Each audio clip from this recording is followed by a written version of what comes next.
बिस्मिल्लाहिर्रहमानिर्रहीम। मुस्लिम दुनिया का चमकता सितारा और तुर्की की किस्मत बदलने वाला अजीम लीडर अदनान मेंदेरेस आज की हमारी वीडियो का टॉपिक है। आपको बताएंगे कि अदनान मेंदेरेस कौन था और आज तक उसका नाम ज़िंदा क्यों है, उसे फांसी क्यों दी गई थी। अस्सलाम वालेकुम। यूनिक इल्म अकेडमी के दोस्तों आपसे गुजारिश करते हैं कि हमारे चैनल को सब्सक्राइब कर लें। प्यारे दोस्तों, इस्लामी दुनिया में बहुत सारे ऐसे अजीम लोग गुजरे हैं जिन्होंने मगरब की आंखों में आंखें डाली। उनमें अगर जुल्फ़िकार अली भुट्टो की बात करें, मुअम्मर कज़ाफ़ी का नाम लें या सद्दाम हुसैन का जिक्र करें, ये ऐसे लोग थे जिन्होंने मगरब की आंखों में आंखें डालकर उनको ललकारा। यही वजह है कि उनके ख़िलाफ़ साजिशें शुरू हो गईं और एक दिन वो इन साजिशों का शिकार हो गए। ऐसा ही एक नाम अदनान मेंदेरेस का भी है। आज हम उनके मतलब आपको बताने वाले हैं। प्यारे दोस्तों, अदनान मेंदेरेस 1899 ईस्वी को आइदिन में पैदा हुए और उनकी वफ़ात 1961 ईस्वी में हुई। आपने मशरक़ी तुर्की में आँख खोली और आपका ताल्लुक़ 14वीं सदी के मशहूर तुर्क तबीब हाजी अली पाशा के ख़ानदान से था।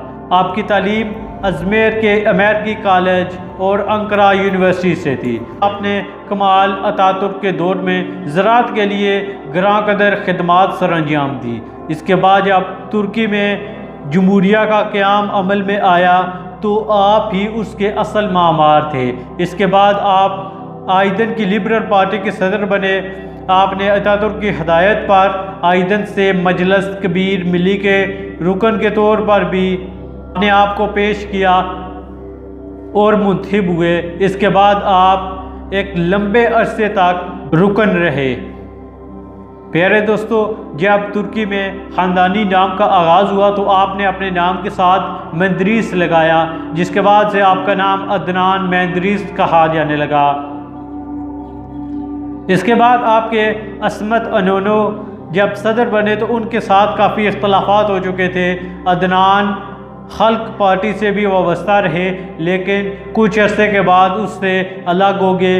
इसके बाद जब तुर्की में कवानीन साजी हुई और नई जमातें बनाने का बाकायदा ऐलान हो गया तो आपने 1946 ईस्वी को अपनी एक अलग डेमोक्रेटिक पार्टी बनाई। ये पार्टी अवाम में जल्दी मकबूल हो गई। इसकी मकबूलियत का अंदाज़ा इस बात से लगाया जा सकता है कि आपने 1950 ईस्वी को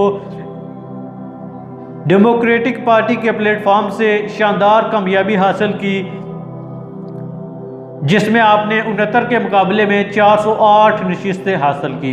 इसके बाद जलाल बायार सदर बनाए गए और अदनान मेंदेरेस वज़ीर आज़म के ओहदे पर फाइज हुए। प्यारे दोस्तों, डेमोक्रेटिक पार्टी की ये जीत तुर्की की तारीख में सफ़ेद इनकलाब कहलाई, क्योंकि यहाँ से एक नए इनकलाबी दौर का आगाज़ हुआ। जमहूरियत बहाल हुई, अवामी खिदमत के नए मौके मैसर आए और इस्लाम पर बहुत सारी पाबंदियाँ जो आयद हो चुकी थीं वो ख़त्म कर दी गई। सनत और ज़राअत वगैरह में काफ़ी तरक्की हुई, नई नहरें बनाई गईं और बंद तामीर किए गए, सड़कों के नए जाल बिछाए गए। तुर्की मगरबी ब्लॉक से वाबस्ता हो गया, जिसकी वजह से बहुत सारे इस्लामी ममालिक में तशवीश की लहर दौड़ चुकी थी। अब आखिर में आपको अदनान मेंदेरेस के अजीम कारनामे बताते चलें। प्यारे दोस्तों, 1932 ईस्वी से तुर्की में अजान और तकबीर कहने पर पाबंदी आयद कर दी गई थी और ये पाबंदी कुछ इस तरह थी कि तुर्की में अरबी में अजान और तकबीर नहीं कही जा सकती। लेकिन 18 साल के बाद 1950 ईस्वी को अदनान मेंदेरेस ने यह पाबंदी ख़त्म कर दी। इसके लिए नई कानून साजी की और तुर्की में दोबारा से अरबी में अजान की आवाज़ गूंजने लगी। मस्जिदों की तामीर की गई, हज पर आयद पाबंदियाँ ख़त्म की गई, महकमा मजहबी अमूर को वुसअत दी गई। यहाँ से इनकलाब के एक नए दौर का आगाज़ हुआ।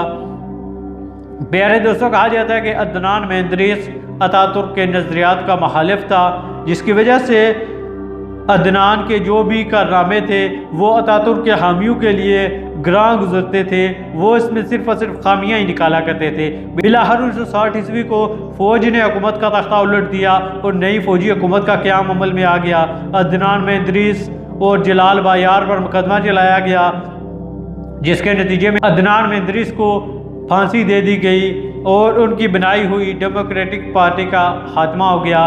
प्यारे दोस्तों, यूँ एक चमकता सितारा अपनी रोशनी से महरूम हो गया, लेकिन उन्होंने जो कारनामे तुर्की के लिए सरंजाम दिए वो नाकाबिले फरामोश हैं, हमेशा याद रखे जाएंगे और तारीख का हिस्सा बन चुके हैं।